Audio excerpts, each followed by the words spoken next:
Okay, we're back and we're looking at Paratext and Logos, and we ended last time on the passage guide under guides and workflows, where we were able to type a passage in to the passage guide. So we could open up a passage guide. So let's close these out and go over that again. So go to Guides and Workflows, click on Passage Guide. You could type a passage. So let's say you're working on Genesis 5. Enter.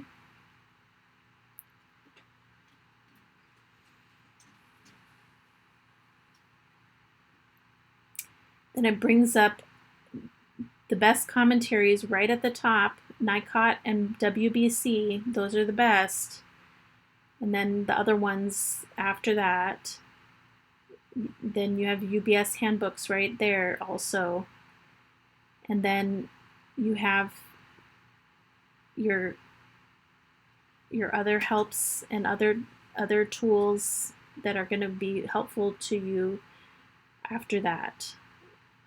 Okay, cross-references. And the beautiful thing about this is that if you have your scroll group set up like we've talked about, make sure that group A is here, group A is here, and that your settings are set up to have group A.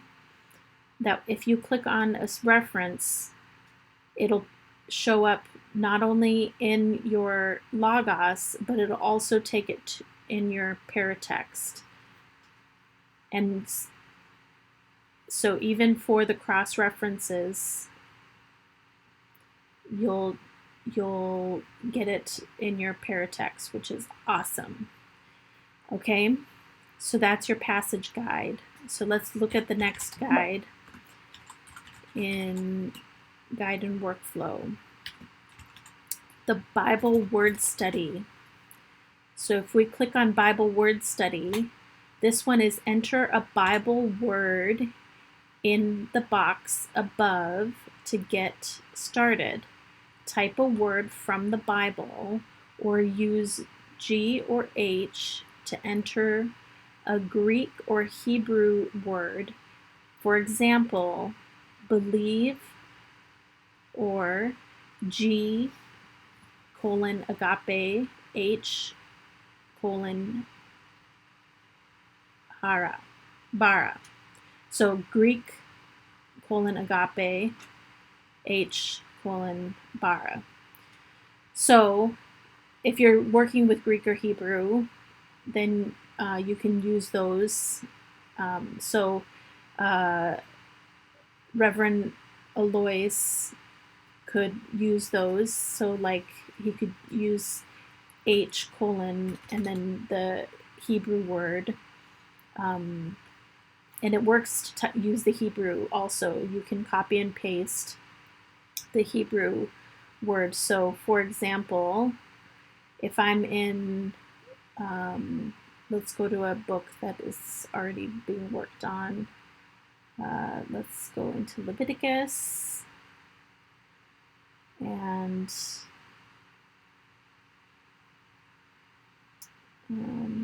let's say this tent. So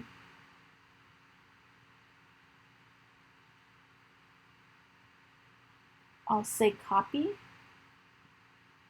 and then come over here and do H : paste,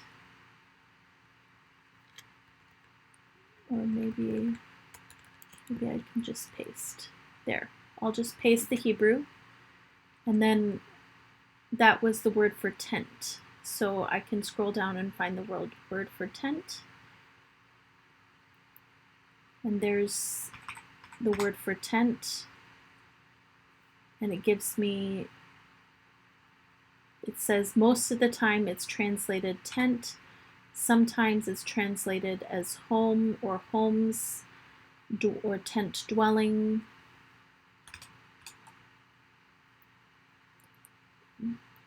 It's often used as in this context of the tent of meeting.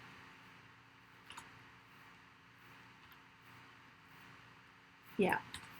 So this is a word. So, but if you're not using the Greek or the Hebrew, like maybe you want to try the word, let's see, lamb.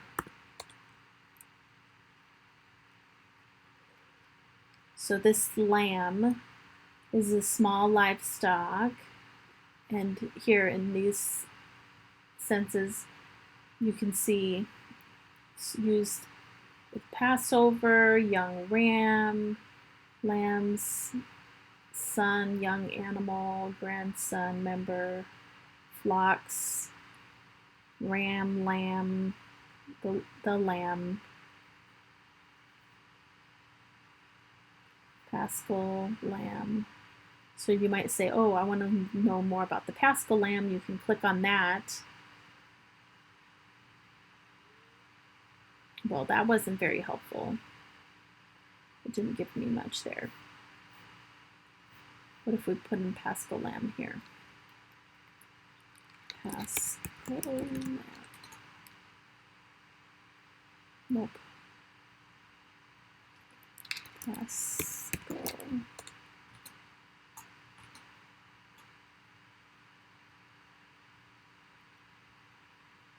Nope. That wasn't helpful. Anyways, you get the idea.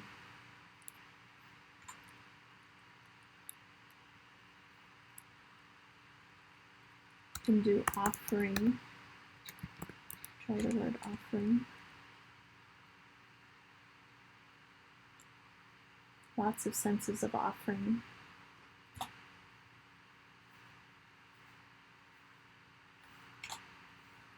Burnt offering, cereal offering,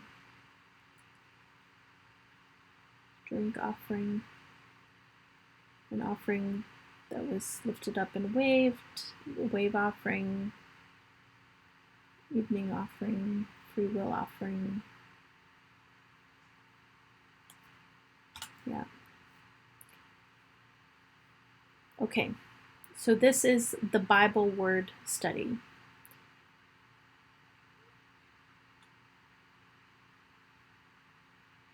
Then we have theology study, theology guide. This you can put in a topic, God's attributes, mission of the Spirit, the Bible's inspiration. So let's look at one of these. The Bible's inspiration.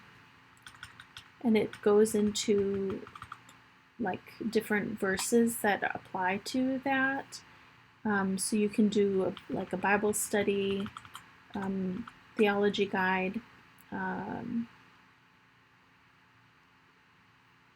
You can do different doctrines. So like maybe you want to do vocation.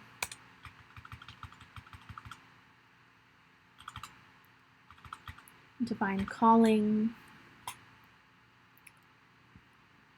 Do sacrament. Sacrament.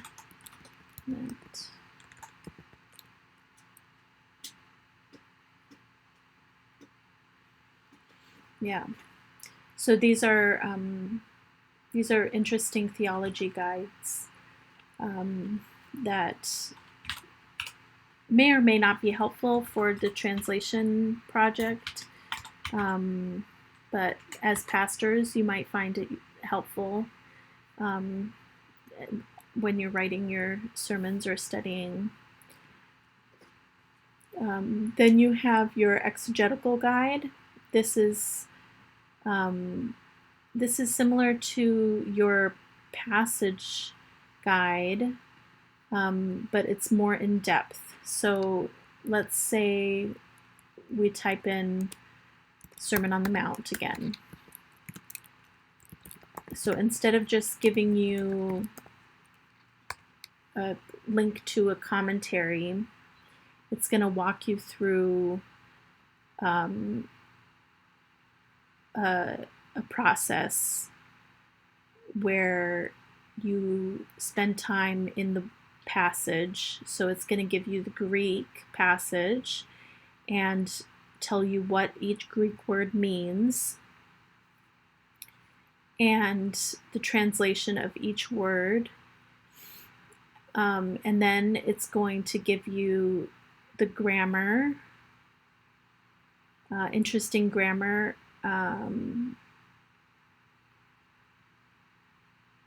insights and important words, and important passages that are related to the Sermon on the Mount. So Luke 6, Matthew 7, Luke 4.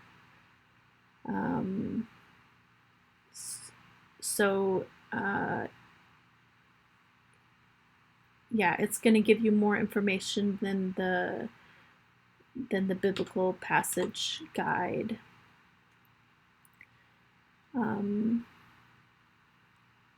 then it's going to give you also church fathers, like what other people said about this passage. And then the commentaries are here at the bottom. And then if there are any journals or any visuals, it's going to give you those as well. So this is it's going to focus more on the text rather than the commentaries. Being the exegetical guide, it's going to give you more the original language rather than what other people say about it. So that is the exegetical guide, and we'll come back next time to do another one.